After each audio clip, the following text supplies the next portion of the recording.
अगर कोई प्रचारक प्रीच कर रहा है और मुझे उसे लेने में दिक्कत हो रही है, मैं समझ जाता हूं ये गड़बड़ी है, क्योंकि सच कभी भी पूछ के नहीं आएगा, वो घुस जाता है।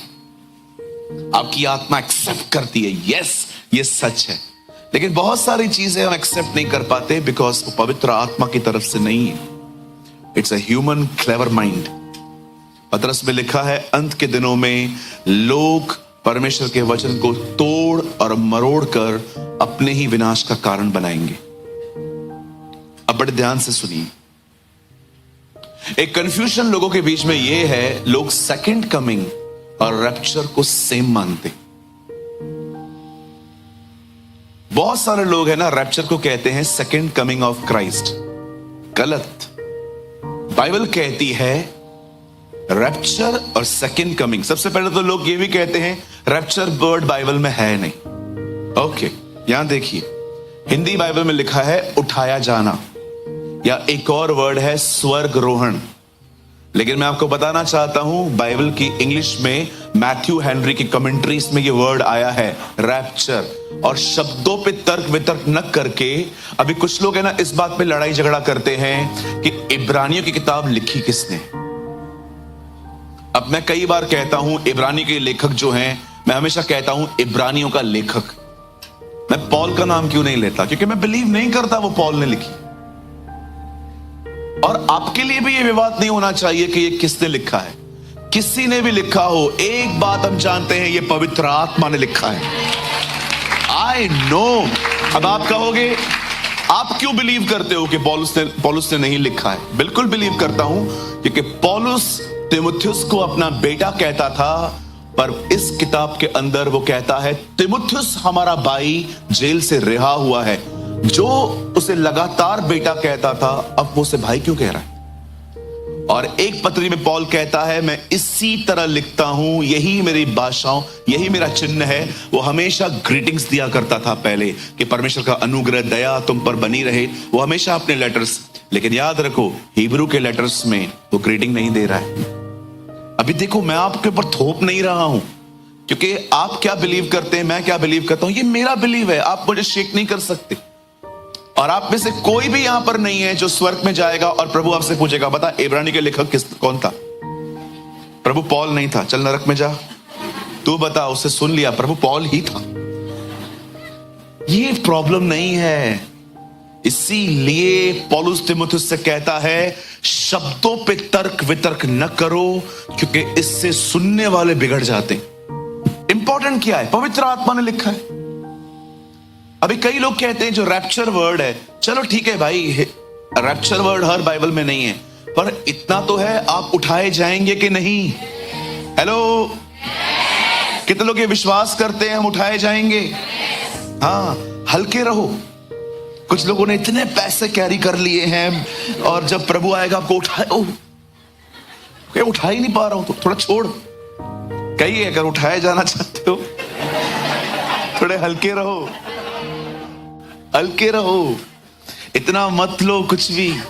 सांस क्या बोलती है, बहू क्या बोलती है, ये सब बंद करो। कहिए अपने पास वाले को, कृपया चिंदी समान बातों से बाहर निकलो। इधर फंसा दिया है कुछ लोगों को डेविल ने। सारा दिन जिसको पसंद नहीं करते हैं उसके बारे में सोचते रहते हैं। अब हमेशा याद रखना, जो इवेंट अब होने वाला है उसे कहते हैं उठाया जाना। और उसके बाद जब प्रभु वापस आएंगे बादलों पर, याद रखिए इस बार वो आपको लेने आ रहा है। और जब उसके बाद वो वापस आएगा तो वो आपके साथ आएगा।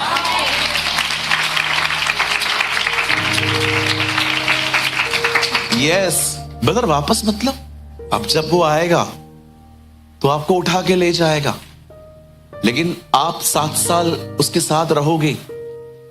सब दिखाई देगा आपको नीचे क्या हो रहा है। बिल्कुल। और याद रखो, जो उठाए जाएंगे पहली बार वो ही दुल्हन है। इसके बाद जो आएंगे वो बिलीवर्स हैं, वो दुल्हन नहीं गिने जाएंगे। क्योंकि आप पढ़ सकते हो, जो उठाए जाएंगे उनके कपड़े अलग हैं हेवन में, और जो बाद में आएंगे उनके कपड़े अलग हैं। सो अगर आप उसकी दुल्हन बनना चाहते हो, अभी तैयारी करो। एक भाई ने मुझसे पूछा, पास्टर जी मेरा एक सवाल है। मैंने कहा क्या? अगर मैं रह गया तो क्या उसके बाद कोई चांस है? मत सोचो ये बात, ये गलत है। आपको पता भी नहीं है आपके साथ क्या होगा।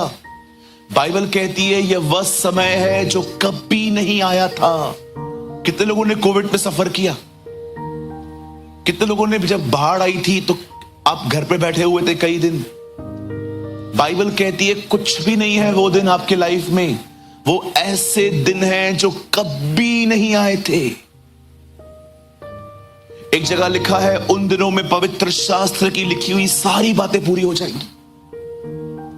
आप ये सोचो भी मत, डेंजर है कि अगर मैं रह गया तो फिर मुझे मौका मिलेगा।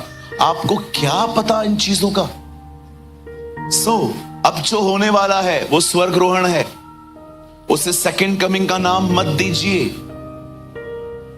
इसके बाद जब प्रभु आएंगे उससे कहते हैं हिज सेकंड कमिंग। अब आप सोच सकते हो ऐसे क्यों? अभी भी तो आ रहा है ना।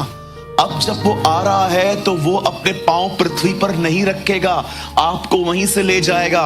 लेकिन इसके बाद जब वो आएगा जमीन पे आएगा, इसलिए लिखा गया है सेकंड कमिंग। इस बार प्रभु न्याय करने नहीं आ रहा। इस बार प्रभु आपको, अच्छा बाइबल में इसे एक और वर्ड कहा गया है, धन्य आशा, अवर ब्लेस्ड होप। कितने लोग ये बात जानते हैं? हम बहुत जल्द घर जाएंगे। ओह हालेलुया, बहुत जल्दी हम घर जाएंगे। तो देखा है आपने स्कूल से जब बच्चे छूटते हैं, ओह कितने खुश होते हैं जब घंटी बजती थी। हाँ, टीचर की भी इज्जत कम हो जाती थी घंटी बजने के बाद। ऐसा एटीट्यूड आ जाता था हमारे अंदर जब हम छूटते थे, बहुत जल्दी हम जाने वाले। Oh hallelujah. आप सोचते हो वहां क्या माहौल होगा? मैं प्रभु को कह रहा था, प्रभु हम यहां पर इतना मजा कर रहे हैं, वहां क्या होगा यार। और मैं प्रभु को यह भी कह रहा था, जिनको वर्शिप पसंद ही नहीं है वो लोग उधर आके क्या करेंगे? जो आते ही मीटिंग में वर्शिप के बाद हैं, वर्शिप पूरी हो जाए फिर चलते हैं। मुझे ये भी बात समझ में नहीं आ रही थी, ये लोग वहां पर जाके करेंगे क्या? क्या के बैठ जाएंगे? कुछ लोगों के मुंह पे एक्साइटमेंट नहीं है। मेरा भरोसा ही नहीं है जाने का, तो एक्साइटमेंट काहेगा रहेगा। मुझे आज भी याद है, मैंने एक जगह में प्रीचिंग कर रहा था, एक लड़का मेरे सामने बैठा हुआ था। मैंने बात में उससे पूछा, मैंने कहा ब्रदर आपको खुशी नहीं हुई? आप जाने वाले, मैं थोड़ी जाने वाला। क्यों? आई डोंट बिलीव कि मैं जा पाऊंगा। क्यों ब्रदर? मेरा ओल्ड लाइफ है ब्रदर अभी भी। मैंने कहा ब्रदर आपको बाहर निकलना है? यस मुझे निकलना है, पर मैं नहीं निकल पा रहा हूं। फिर मैंने उसके साथ आधा घंटा बैठ के बात की।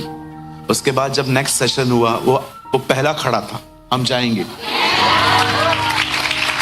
हम जाएंगे, वो मुझे छुड़ाएगा। पॉल की भी यही तकलीफ थी, इसलिए वो कहता है वो मुझे छुड़ाएगा और अपने स्वर्गीय राज्य में पहुंचाएगा। You should believe. बोलो हम जाएंगे। सियोन हमारा घर है। जोर से कहिए आसमान मेरा वतन है।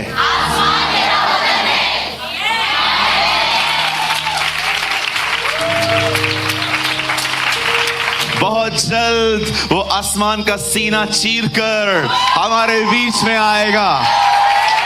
Our Lord is coming। बिली ग्राम ने कहा, जो पाप करते हैं तुम एंटी क्राइस्ट से मिलने के लिए तैयार हो जाओ, जो पवित्रता में चलते हैं तुम क्राइस्ट से मिलने के लिए तैयार हो जाओ। Wow, what a man of God. चलिए, मुझे ये बड़ी इच्छा थी, क्योंकि बहुत सारे जो लोग हैं बहुत खिचड़ी बना देते हैं, मिक्सचर कर देते हैं कि सेकंड कमिंग होने वाला है। याद रखो, इसके बाद जब प्रभु आएगा ना, उसमें कोई होप नहीं है आपके लिए। होप अभी है, उसके बाद लिखा है प्रभु का दिन कौन बर्दाश्त कर सकता है। यह तो वह दिन है कि कोई सांप से बचा तो शेर से मिला। आप पढ़ सकते हो, हागे या होशे में लिखी है ये बात। यह तो वह दिन है कि कोई शेर से बचा और भालू से मिला। वो आपके लिए कोई उम्मीद का दिन नहीं है। खाली हाथ आया था वो पहली बार, ताकि आप मुझे मार सको। अब वो खाली हाथ नहीं आएगा, लिखा है राज दंड लेकर आएगा। अब वो मार खाने नहीं आएगा जी। आप याद रखिएगा, इन दिनों में वो सिर्फ उन पर रूल कर रहा है जिन्होंने उसे अपनी जिंदगी दी है, लेकिन आने वाले दिनों में लोग चाहें या न चाहें, वो हर एक का बादशाह होगा।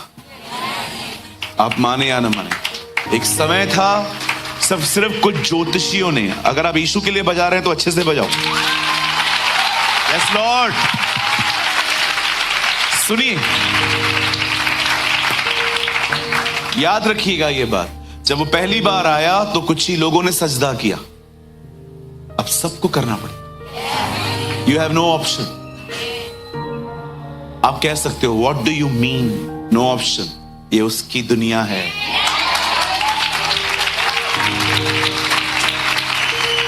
ये उसकी दुनिया है। इधर तुम्हारा नहीं चलेगा। उसे बहुत समय दिया तुम्हें, ये उसकी दुनिया है। राज्य, पराक्रम और महिमा केवल और केवल उसी की है। सब कुछ उसके द्वारा और उसके लिए है। वो एक ऐसा लैंडलॉर्ड है जिसने अपनी जमीन दी है और भाड़ा भी नहीं लेता। आपने मूवीज तो बहुत देखी होंगी, थैंक यू, देखी इन लोगों ने भी बहुत हैं, पर ये कन्फेस नहीं करते हैं। इनको अच्छा लगता है लोगों के अंदर सामने मेरा इमेज साफ रहे। भैया मैंने इतनी देखी है, आपने भी नहीं देखी होगी। आपने देखा पिक्चर के अंदर मोस्ट ऑफ मूवीज में विलन मर जाता है, हीरो बच जाता है, और लास्ट में वो कि मैं हीरो हूं, विलन मर गया। बट यू नो, बाइबल एक ऐसी मूवी है जिसमें विलन को बचाने के लिए हीरो मरा है। कितने लोग ये मानते हैं आप विलन की तरह थे? हाँ, बहुतों का घर खराब किया। पहले उसके घर में जाएंगे, बैठ जाएंगे। बहुतों ने दूसरों के घरों में आग लगाई है, घर तोड़े हैं। हम विलन की तरह ही थे, लेकिन देखो हीरो हमारे लिए मरा। कितने लोग ये बात जानते हैं वो हीरो है हमारा? यस, वो हमारा नायक है। कितने लोगों को ये कंफ्यूजन क्लियर हुआ? कहिए स्वर्गरोहण, कहिए उठाया जाना, कहिए रैप्चर। Good, very good. अच्छे विद्यार्थी हैं हमारे कलीसिया में। प्रभु आपको बहुत आशीष दे।